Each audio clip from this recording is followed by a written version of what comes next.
you're hearing a lot of this in South Africa, people saying, we were cheated.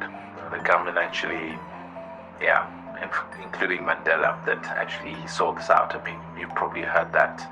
It's because what they were fighting for is not today what we are fighting for. We are fighting again for that space to actually control business and livelihoods and all that, the economics of the country. It's not happening. It's curious. Just recently, I heard about the statistics of the banks in South Africa. They are 4 main banks, and 70% of senior positions are still being held by white South Africans. In as much as there's all this employment equity, affirmative action legislation, but they are able to counteract it in some way, and there's a smart around reporting around equity, which doesn't make any changes in terms of diversity in the leadership of the organization. And it's a real challenge there with them.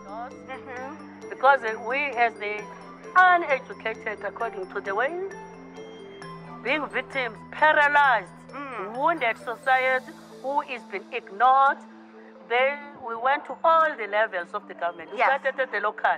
The local told us, no, this issue is not for us. Go to provincial. We went to provincial. The provincial also said, that, no, it's the issue of a national. As we are now, we've been 5 years following, speaking to different presidents. But we have said to them, we need you also to establish a platform, to sit together with all the stakeholders, if needs, the stakeholders, to correct the wrongs of the TRC. And to come up with a way which is going to fix the problem. Because we do have those who are inside and those who are not, even those who are inside who did not do well with them. So we need to create a platform. They are running away from us because you can see that we are ghosts, we are not human beings. So they don't want to come closer to us. So we are here. Why we are so angry about this issue? They don't open doors for us as victims, but they did for the perpetrators. They gave perpetrators amnesty. For those who did not go to the TRC, when they went again, they opened a pardon for them. From the pardon, we've been asking our government, it goes as far as parole. All they are opening doors for them. They don't open doors for us. They don't want to listen to us. The worst part, they are paying perpetrators the amount of not less than 200 per month. So what should we do? Are you willing to give up something? Because we all know, black or white, we all know there's enough for everyone. But it's not equally divided, and just like what you said about peace, if you want justice and equality, then someone must give up something. So that part we're not getting right because people aren't willing to give up yet. Mandela's birthday has become Mandela Day, turned into Mandela Month, annoyingly. And they all run around doing good things on that day. They're the champions of it in this workplace or that workplace. What is your company doing for Mandela Day? So they all do these 67 minutes for the world. So they've sanitized who Mandela is, they've sanitized who Tutu is. They forget that Tutu called for sanctions, weakened the economy, and people hated him for it at the time. But they remember the old kind man who was just so amenable and warm to everyone. And they also think that if it wasn't for Tutu, many more of them would have died. But he, calmed us and saved their lives. So we're very grateful. So with that sort of choosing what to celebrate of these two, Nelson Mandela was in the ANC Youth League. He started the armed struggle. He was one of the people who said it's time for arms. They don't want to know those things. I think that white South Africans, in my experience, have a very fluid understanding of the truth. that they tend to forget their own roles, and I'll sort of go, no, I never voted for the National Party. No, we never did that. So I think that there is a certain amount of forgetting. And because we haven't had the accountability, people are able to forget. I think that white people in general are in the same position, if not better off, than they were during apartheid. And so there is nothing that is holding people to account, because you still have privilege.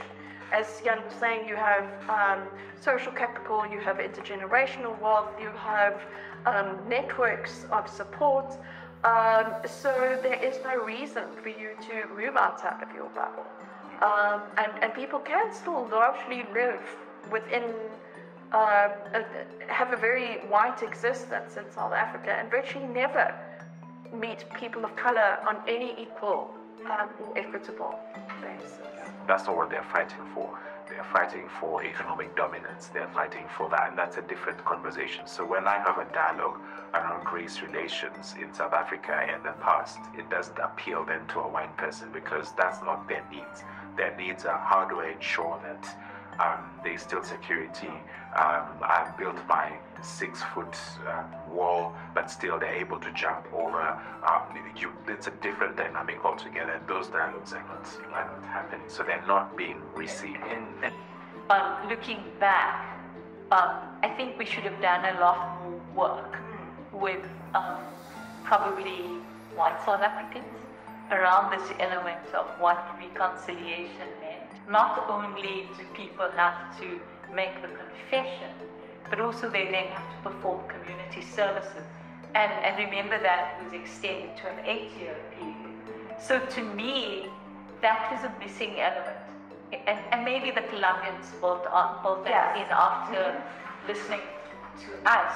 But I think that component of reparations by both perpetrators and an acknowledgement by beneficiaries, that would contribute to reconciliation, I think is a missing element of the work of the Commission. People have to practice deep listening. And that is a little bit difficult to do. It is opposed to trying to win an argument.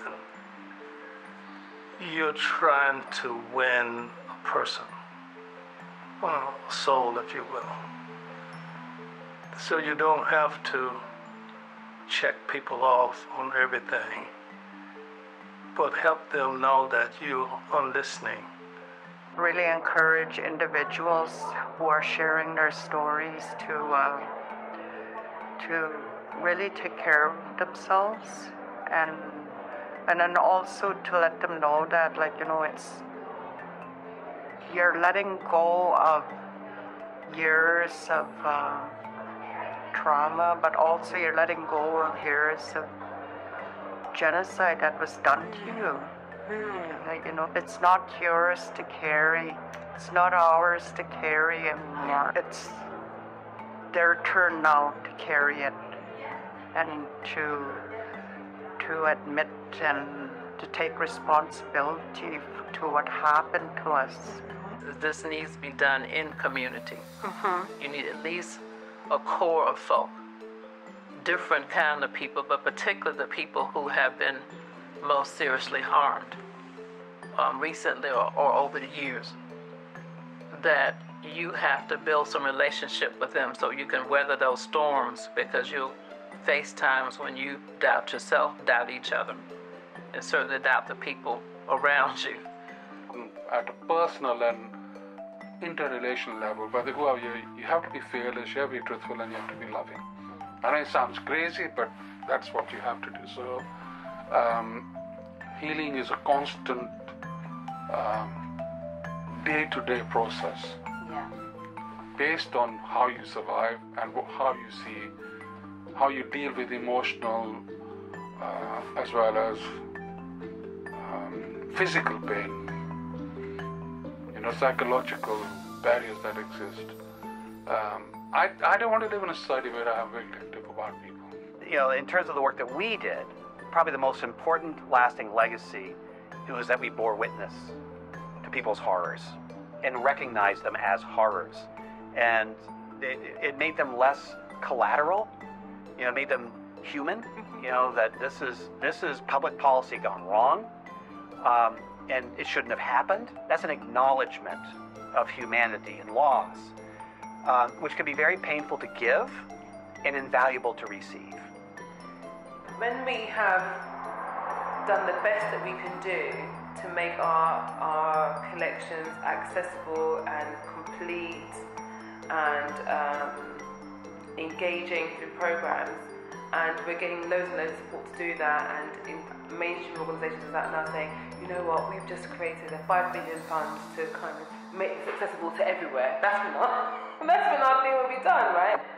Because we're just plugging a massive hole that exists in the so-called archive of British history. We shouldn't need to exist. People who've been directly impacted by the conflict and hurt and have lost people and have been hurt themselves, we need to engage those people in designing how we're going to deal with the past, and not leaving it to the politicians who are coming at this from a position of whatever we need to do, we need to make sure that we stay in power here, rather than we need to do well by the people that we're supposed to be serving. Yeah. And there's a huge difference there. It's so important to understand your history, your family history. It's important to document and study your history. My good friend Daryl Bryce says history is a moral compass. And I think, you have to have the history in these fights and these initiatives. It really serves as a foundation to what you're doing. And it also gives you purpose, I truly believe. In this work, everyone's roles looks different. You may not always be the lead. You may be the Ella Baker, right? You may be the Eddie Faye Gates who goes and get the stories, and you don't get all the accolades and the credit, but your work is important. So you can't get justice. You won't have a seat in a peace agreement. The peace agreement is bypassed unionists and loyalists and nationalist areas. We are a beneficiary, thankfully, that people aren't being killed in the same way that was happening. Yes. But the absence of violence doesn't necessarily mean peace. Peace requires justice and truth and acknowledgement. It requires us to have a confidence in the rule of law and the institutions of governance. And if we don't have that, if we have the institutions of governance and law being subverted to protect the interests of the state and its role in the conflict, well then we're in the wrong place. So, two of the things that are the way forward is justice for the past and self-determination for the future. We've got to stop trying to help or do things for them, but we have to empower Indigenous peoples to manage their own affairs, to make their own decisions and lead the initiatives that will rebuild them. Things like reconciliation or truth-telling are going to take several iterations, several changes. It's not always going to look the same year to year. It's going to look different on the side of the nations and the communities, but also on the side of a responding state or church or government entity, whoever responds. If the process is about making recommendations, calls to actions, calls to justice, make sure there's an entity that can oversee that afterwards. I think that preliminary work and making sure there's something that lives afterwards the process is really important. So the US should start recognizing the history, document the history, and teach the history to their own children. I know that would take the next 100 years with your 200 or 200 or your debates in Congress. But I think that would be the starting point. Accept it, document it, and say it the way it is. So I think that's the first thing. Let them acknowledge the history, which I think they kind of do. But even with all the wrongs that have happened, start teaching it, but also teaching it in a restorative way. I think that what has to be really done at national level, especially through Minhumwe as the Minister of National Unity and Civic Engagement, is to focus mainly on the young people. Because from our experience, it was the young people back in the time in the genocide that actually participated. They were mobilized to participate in the genocide. So what I'm trying to say is that they need to focus on youth because they are tomorrow's leaders, and if they have the right values, then we can prevent similar atrocities.